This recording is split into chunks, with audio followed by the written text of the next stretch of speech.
The lobby of Helix Corp's headquarters gleamed with the clinical, polished sterility of a place that was either running the world or would be soon. I stood near the elevator, attempting to exude an air of control. After all, the CEO of Helix Corp couldn't afford to look uneasy. A sense of dread sat heavily in my gut, the kind that has a way of gnawing right through your self-assurance, leaving you standing there feeling as exposed as a specimen under a microscope. Tonight was the company's annual gala, an event I'd been anticipating with the same excitement one reserves for a root canal. But this year, it wasn't just the usual dread of schmoozing with financial vampires and biotech vultures. No, this time, the cause of my malaise was far closer to home. Emily, my wife of 20 years, had waltzed into our bedroom that evening in a slinky black dress that seemed to cling to her body with all the enthusiasm she'd lately lost for me. I was standing by the closet mirror, straightening my bow tie, when I noticed her entrance. Now, I'm a man who's learned to appreciate elegance, subtlety, and good taste, all of which this dress sorely lacked. It plunged low in the front and hugged her figure with a daringness that said, "Professional? Never heard of it." She applied her lipstick, crimson and thick, with the precision of a surgeon, but her eyes flickered with something colder. As I pretended to read through emails on my phone, I stole glances at her, each one building my unease. Her cold indifference was something new, but I couldn't quite put my finger on it. Perhaps, after 2 decades of marriage, I was only now beginning to see what had been in plain sight all along. And maybe, just maybe, it was time to get to the bottom of it. So, as any self-respecting CEO would, I turned to the best diagnostic tool in my arsenal, my head of security, Rick Warner. With the same casual authority I used to delegate budget cuts and investment strategies, I handed Rick a special assignment, to monitor my wife.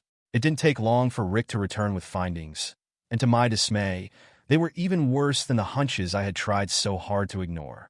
I expected a possible flirtation, maybe a few overpriced dinners charged to her card that she'd explain away as business networking. But when Rick handed me the file, a thick folder brimming with photos, transcripts, and surveillance records, I could practically hear the foundation of my world creaking under the weight of it. It turned out Emily wasn't simply networking. She was playing house with none other than Liam Foster, Helix Corp's CFO, and one of my oldest friends. The man I had invited into our home, who toasted to our successes, and who swore up and down that he had Helix Corp's best interests at heart. As it happened, Liam had other interests entirely, specifically my wife. In Rick's impeccably organized file, there were restaurant receipts, secret rendezvous in 5-star hotels, and phone records detailing a digital trail that any novice could have deciphered. The photos were grainy, but the subjects unmistakable. Emily and Liam, leaning into each other in that cozy way reserved for the oblivious and the doomed. But of course, the plot didn't end there. Oh no. It turned out they were cozying up not just out of some star-crossed affair, but as part of a grander, less poetic scheme. Helix Corp's groundbreaking projects, ones that took us years to develop, were being handed over to a competitor like a housewarming gift. It was corporate betrayal wrapped in a bow of marital deceit. I could almost hear Rick's reluctant empathy as he narrated how they'd been siphoning research and trade secrets, preparing to deliver them to the highest bidder. I might have laughed at the absurdity of it all if I wasn't so livid. The man whose job it was to protect Helix Corp's finances and integrity was in bed with my wife, figuratively and literally, dismantling both my marriage and my company's future in a single breath. By the end of it, I could feel my pulse drumming in my temples. But I did what any respectable CEO would do when faced with such treachery.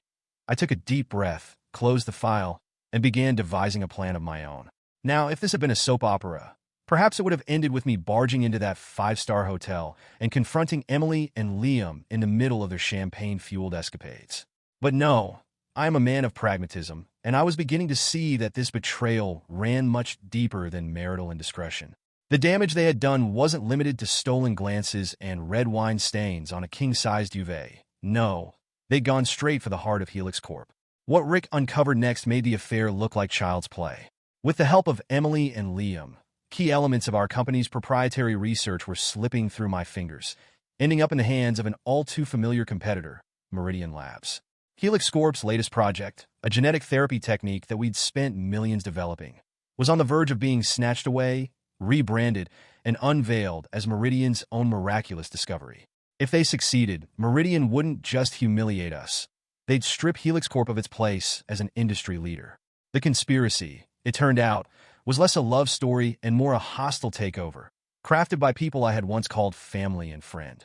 And while Liam was the orchestrator, he wasn't acting alone. No, this was a well-rehearsed symphony of betrayal that included my brother, Thomas, and our company's trusted attorney, Martha Reynolds. Thomas, my own flesh and blood, who I had always seen as more of a number-crunching academic than a threat, had been in on it. He was laundering funds from our R&D budget into side projects that no one could trace. And Martha, with her pristine legal record and her reputation as the voice of reason, had been quietly drafting contracts that would seal Helix Corp's doom. I had spent 2 decades building this empire from scratch, only to watch as the people I trusted most used my work, my resources, my life, as their personal cash cow. It wasn't just an affair or even industrial espionage. It was a hostile occupation of everything I'd worked for. As I stood in my office, looking down at the city I had once dreamed of conquering, I knew this was no time for personal reflection or family drama. I needed a plan, a way to take back what was mine. And as every CEO worth his salt knows, there's no sweeter weapon than patience and no sharper sword than strategy. I wasn't just going to end their little scheme. I was going to make them regret ever setting foot in Helix Corp. So, I did what any self-respecting CEO would do when faced with a scandal of Shakespearean proportions. I called a meeting, a secret one, of course. Only 3 people were present: myself, Rick Warner, and Helix Corp's newly hired cybersecurity consultant, Nathaniel Rhodes, a man with a dark sense of humor and a genius for data security. Together, we hashed out a plan so detailed it would make Machiavelli blush. It began with what we dubbed the clean sweep protocol. Nathaniel would create a digital net across Helix Corp's data centers, meaning that as soon as any files, emails, or sensitive data left our servers, the entire system would lock down in a kind of self-isolation mode. Imagine a bear trap. Only this one was designed to sever all access to Helix Corp's research files the moment someone tried to sneak a peek at them. Next, we devised a financial firewall, a cunning trick that would allow us to monitor, intercept, and reroute any money transfers related to the R&D department's ghost projects. The funds that my dear brother Thomas had been funneling would now be redirected to an internal account labeled Project Cloak. In other words, Helix Corp would appear to hemorrhage funds, but in reality, we were stacking them into an account that only I could access. Then came the piece de resistance, setting the bait. I knew that if I wanted this plan to succeed, I had to keep Emily and Liam blissfully unaware that I knew what they were up to. So, I played the role of that oblivious husband and overworked CO with Oscar-worthy finesse, smiling and nodding through the daily routines, all the while knowing my adversaries were taking the bait hook, line, and sinker. The entire process felt oddly exhilarating, like watching a tragicomedy unfold where the jokes were dark, the actors were oblivious, and the ending was going to be nothing short of spectacular. Every text, every whispered conversation, and every midnight rendezvous between Emily and Liam became part of the grand show. They would laugh, toast, and plot, blissfully unaware that their schemes were already tightening into a noose around their necks. For a month, I played my part, watching as they danced closer and closer to the precipice I'd built. And when I finally set my trap in motion, I knew one thing. They were going to fall hard, and I'd be there, popcorn in hand, ready for the show. Now, there's an art to watching people dig their own graves, and as it turned out, I was a natural. While Liam and Emily played their parts in this amateur performance, I became their silent, invisible audience. Every night, Nathaniel would feed me updates on their movements, complete with timestamps, locations, and sometimes what brand of wine they were toasting with. I made a mental note of this for future sarcasm. Our setup was masterful. Liam, in his blissful ignorance, continued to shift company assets into shadow accounts, places he believed were safely out of my reach. I had to admire his audacity, if nothing else. Meanwhile, Thomas was busy pushing funds through a maze of faux R&D initiatives, no doubt imagining himself a financial mastermind. And Martha? She was the quiet puppeteer, drafting legal frameworks that would bind Helix Corp to contracts that benefited Meridian Labs more than anyone else. Little did they know, Nathaniel was 2 steps ahead, creating a network of ghost accounts that absorbed every transaction, every backdoor deal, and routed them right back to me. While they schemed, I perfected my oblivious CEO act. Emily kept up appearances with an almost comical dedication to secrecy. She would leave for yoga class 3 times a week, carrying a gym bag that hadn't seen a yoga mat since the Obama administration. I'd greet her at the door with a bland smile and a nod, knowing full well that her yoga session involved much less stretching and far more of the kind of flexibility I'm sure Liam appreciated. And the best part? Every time they thought they were one step closer to their payday, I tightened the leash a little more. They'd find a sudden delay in their bank transactions or a curious hiccup in data transfers. Nothing big enough to spook them, but just enough to keep them wondering, doubting, but never enough to tip them off to the fact that I was in fact watching everything unfold. For weeks, I let them scramble, believing every setback was just another hiccup in their perfect plan. With each hiccup, I saw the unease begin to simmer in their eyes, their confidence wavering. And with every wavering glance, I knew the stage was set for my grand reveal. Soon, the moment of truth would arrive, and I'd be there, watching them walk straight into the trap they'd so expertly crafted for themselves. The night of the annual Helix Corp conference sparkled in typical corporate glam, a gathering of feigned camaraderie and forced enthusiasm. Emily, my lovely soon-to-be ex-wife, was all dressed up in a shimmering gown that looked as subtle as a fire truck in a library. She stood beside me, flashing her brilliant smile at everyone that is except her own husband. I watched her carefully, keeping my expression neutral as she occasionally drifted toward Liam, exchanging glances that were more suggestive than any conversation they could dare to speak aloud. As she wandered back, I couldn't resist a quick jab. "Enjoying the company tonight, dear?" I murmured, forcing a warm smile. "Of course, darling. These events are so illuminating," she replied with a slight smirk, clearly pleased with herself. "Oh, I imagine so," I replied, trying to keep the smirk out of my voice. "A night to remember, no doubt." I continued circulating, pretending to be engrossed in small talk with board members, all while receiving updates from Rick and Nathaniel on my phone. The command center was buzzing a few floors above, monitoring every detail as Emily and Liam prepared to make their final move. After about an hour, I saw them slipping away, headed toward the lounge area with all the subtlety of thieves in a spotlight. They didn't notice as I quietly followed them, standing just within earshot. Liam handed her a USB drive, leaning close as they both glanced around nervously. "This is it," he whispered, sounding more nervous than I'd ever heard him. "Once the transfer's complete, Meridian's going to make us rich. Henry will be out on his oblivious ass, and we'll be sitting on a gold mine." "Relax, Liam," Emily chided softly, though there was an edge to her voice. "Henry's too busy playing CEO to notice. Trust me, he's clueless." I had to stifle a laugh. Clueless, they called me. So I pulled up my phone and casually tapped the button to activate Clean Sweep. Immediately, I watched as their smugness evaporated, replaced by confusion. Their phones started buzzing with notifications. I could see Liam's face twist in disbelief as he looked at his screen.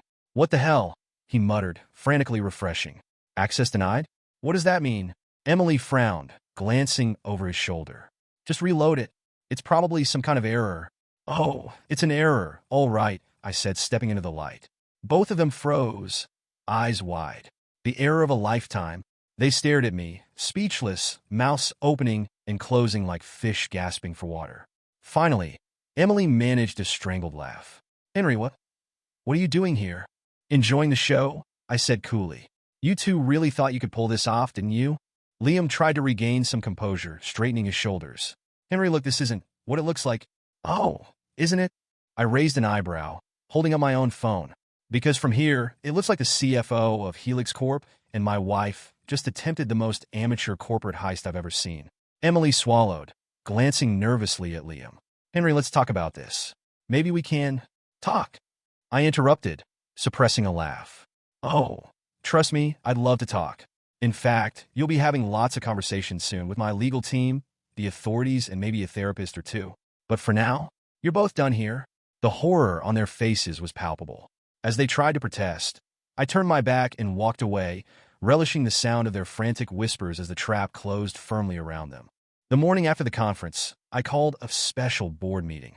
It was held in one of our most secure conference rooms, and everyone involved in the grand fiasco was there. Liam, Emily, my brother Thomas, and our esteemed attorney, Martha.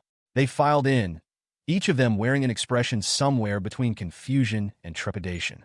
They had no idea that this was about to be the most memorable meeting of their lives. I sat at the head of the long, polished table, a set of files stacked neatly in front of me, each containing more than enough evidence to dismantle their lives. I kept my expression neutral, watching as they took their seats. When the last of them settled, I began. "Thank you all for coming on such short notice," I said, allowing myself a slight smile. There's been a significant development at Helix Corp, and I thought it only fair to share it with all of you as my most trusted associates. Thomas, my ever-loyal brother, gave a nervous chuckle. Henry, what's this all about? I opened the first file, holding up a photo of Liam and Emily at the conference the previous night, cozying up in the lounge. Oh, I think you know exactly what it's about, Thomas. Liam paled, shifting in his chair. Henry, I don't understand. Is this some sort of joke? Oh, it's no joke, Liam, I replied, letting a steely edge enter my voice. You see, I've known about your extracurricular activities for quite some time, and I have to admit, the creativity you put into your little schemes is impressive. Just not impressive enough. Emily looked like she was about to say something, but I held up a hand. Save it, Emily. You'll have plenty of time to explain yourself. To my lawyers, to the board, and probably to the authorities. I watched their faces as I continued laying out their crimes, one piece of evidence at a time. First, Liam and his dubious financial transfers, each one documented in excruciating detail. Then, Thomas's ghost projects, which had siphoned funds directly from our R&D budget. Lastly, Martha's contracts, meticulously crafted to bind Helix Corp to agreements that only benefited Meridian Labs. Martha's eyes widened. Henry, you're taking this all wrong. These are normal business practices. Normal? I said with a dry laugh. So, it's normal business practice to siphon funds, steal research, and sell it to competitors? Because that sounds less like business to me and more like, well, espionage. Emily finally broke the silence, her voice trembling. Henry, we were trying to protect the company. Things have been so unstable, and we thought. Stop, I interrupted, holding her gaze. Don't insult me by pretending this was anything but pure greed. You weren't protecting the company. You were trying to tear it apart from the inside. I leaned back, letting the weight of their impending consequences settle over the room. For the first time, they were silent, each of them realizing just how thoroughly trapped they were. The room was thick with tension, a satisfying silence that seemed to weigh on each of them as they began to grasp the enormity of what was coming. I let the silence stretch, watching them squirm. The powerful Liam Foster, who always strutted around like he owned the place, now looked like a kid caught with his hand in the cookie jar. Martha, who had likely never encountered a problem her legal expertise couldn't spin, was visibly shaken. Thomas, my own brother, sat with a pale, panicked expression, as if he'd just realized there was no escape. And Emily, bless her heart, had finally stopped pretending to be in control.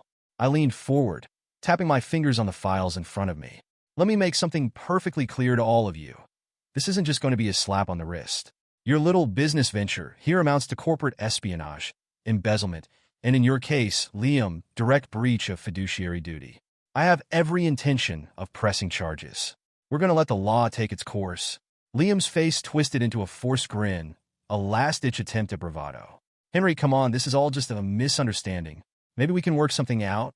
Oh, you'll be working something out, all right, I said, sliding a copy of his financial records across the table toward him. With the federal prosecutors, I imagine. You'll be explaining these transactions, every single one of them, to the authorities. And since I've already shared this information with our auditors, you'll be dealing with them as well. Thomas finally broke his silence, his voice barely more than a whisper. Henry, I'm your brother.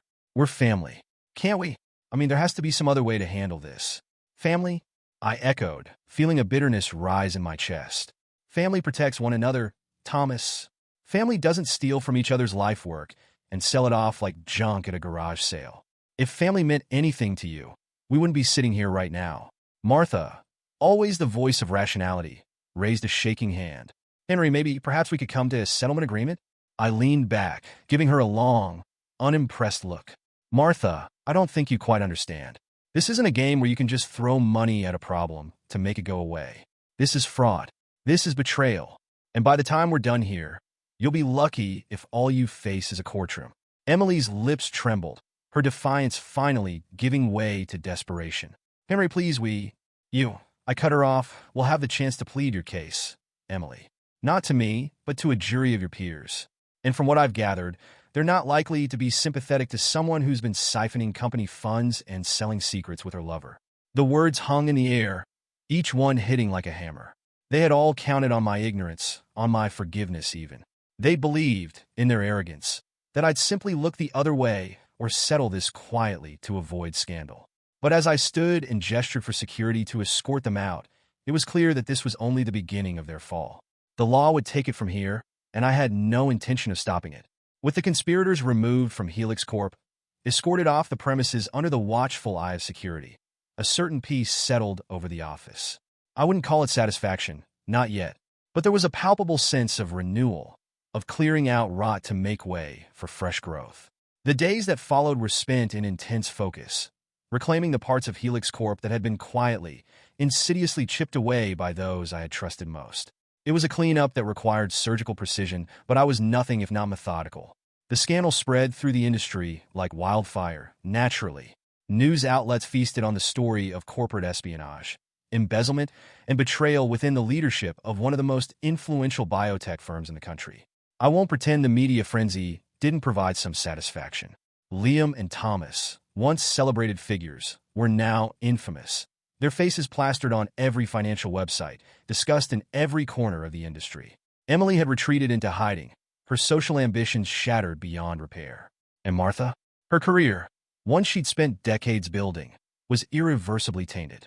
The attorney who'd once been known as the fixer now found herself with a reputation that couldn't be fixed. But my focus was firmly on Helix Corp's future, not on the ashes of their careers. The company needed to be rebuilt, not just structurally, but culturally. I gathered the remaining executives, the employees who had stayed loyal throughout the storm.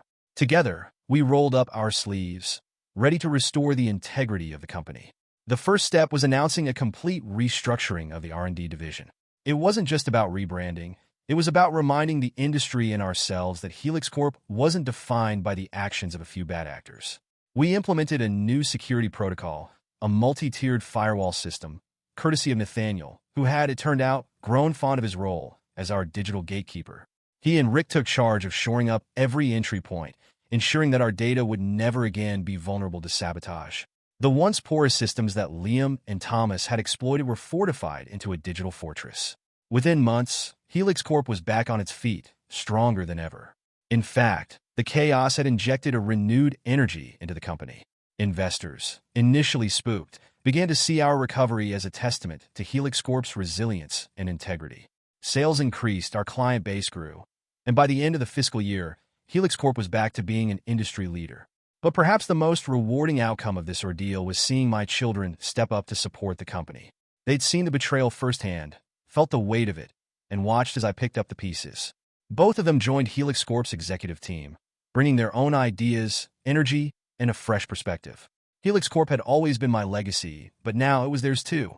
With my children by my side, I could finally feel the foundation we'd rebuilt, strong, resilient, and wholly unshakable.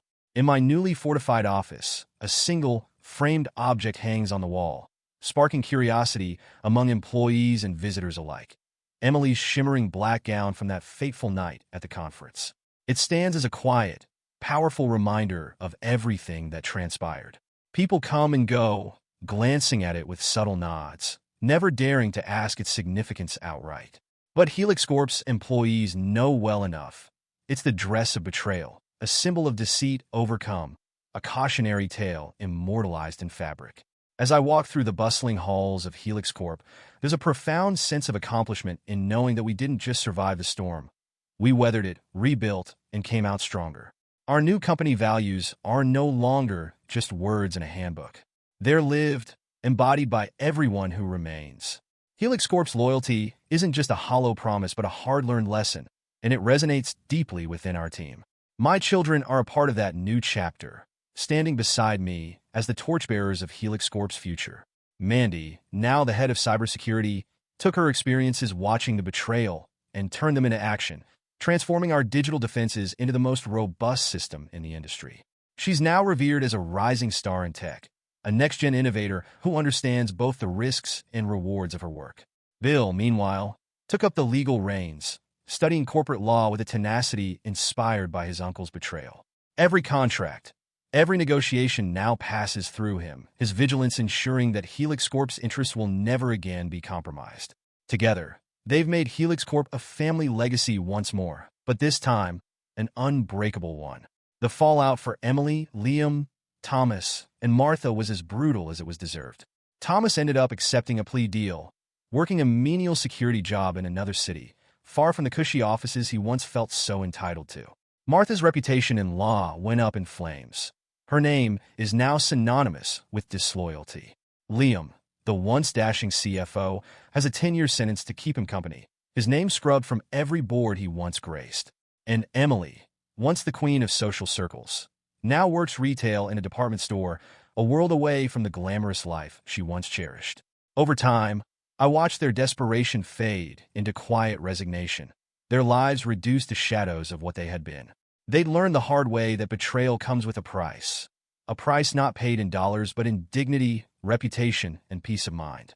Meanwhile, Helix Corp flourished. Every report, every successful project, every upward trend on our stock chart was another reminder that they hadn't just failed to destroy me. They had strengthened the very thing they wanted to tear down. As for me, I learned that real revenge isn't about cruelty or punishment. It's about resilience, about building something that outlasts and outshines the destruction others would have caused. I never needed to ruin them. They did that themselves. All I had to do was stay true to the values they had betrayed. Helix Corp stands tall again, a testament to the power of patience, loyalty, and justice. And as I look at that dress one last time, a quiet smile crosses my face. In the end, the best revenge wasn't watching them fall. The best revenge was rebuilding what they tried to destroy and making it stronger than ever.